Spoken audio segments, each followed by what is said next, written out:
a movie, and we trying to figure out how should we make the movie together, but we still need a little bit more things. But so far, we got a train, a water park, and light up fountain. I want the community to choose what they want in their parks instead of a developer coming in and choosing what they want to put in our parks, you know, in the community. So I took a bunch of images, put on the board of different parks and asked them what do they want? Like, what do you want to see in your parks? And they put stickers up to see which ones they like the most. Number one was like benches, bird bath, a little musical place, wind chimes. When it comes to like park amenities, we need to reach out to the community because we need to know what they want to see every day, what they're gonna come to every day, because it's theirs too. Since we all play football and we like to have fun playing football, so we would really like a football stadium for the school. And also, if we had a football stadium, it would help people. Cornhead's like a really small school, so it would help people notice. It'll help build a better community. So like, if we had a stadium, more people could come out to our games because it'll be close instead of have to go out far to watch somebody else having to play a game. And they could see what we working with, and maybe they could decide if they want to come to our school and play a sport that we got. I'd like to see maybe something more for adults, like farmers markets or food truck events, outdoor movies, that kind of thing. That would be kind of fun. I've been working with mostly the collage and the animation. It's an opportunity for me to do collage work I already do, but then see it come alive. The great thing about the animation is that it's inviting to people because it takes the pressure off of what you think art is. Art transforms. Not only does it transform lives, but it transforms in how we approach it. And so seeing people engage with the process has been the most rewarding because literally any and everyone have been doing it. A lot of times I am working on animation in my studio or in a classroom setting, and so just figuring out the logistics of trying to take something that's more of a private practice and then make it something that is happening out in the world was really fun.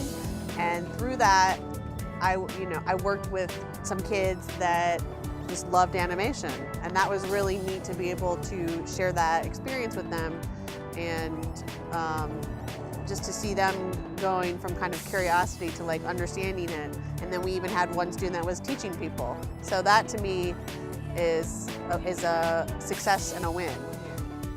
First, we sat down and made puppets, and then after we got done with our puppets, we went over to the animation center, and then I was playing basketball with other boys, and my puppet was like shooting hoops and stuff. I really liked how celestial and natural this whole experience was, and realizing that this is kind of, I guess, a representation of myself after it was all done. So I guess that was the whole point of really not thinking about too hard and sort of being a reflection of ourselves, if that makes any sense.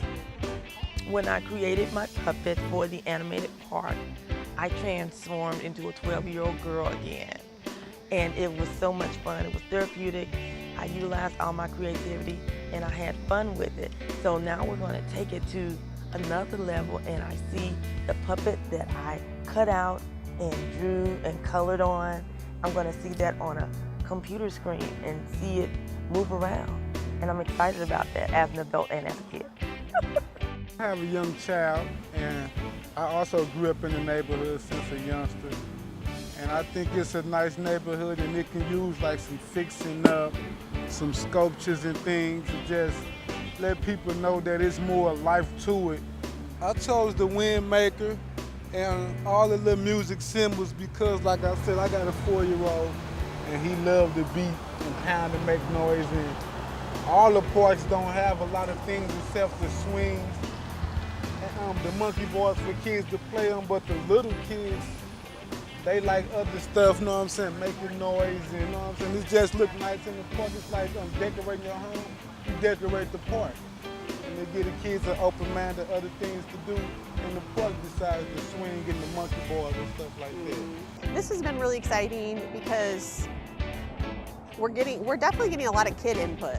You know, just seeing how they are making the space and what they, and kids also have that freedom that they don't really see a limitation in their imagination about what could be there. And so I think that's been special, getting that community engagement. And then I think also just that the way we're doing this is a form of like being out in public and kind of being that first step of creating these sort of art spaces, maybe in a place like today where we are in the parking lot of a grocery store. This is not a traditional art space, but the fact that we are sort of bringing art here is really exciting. People's opinions and choices and ideas are literally coming to life.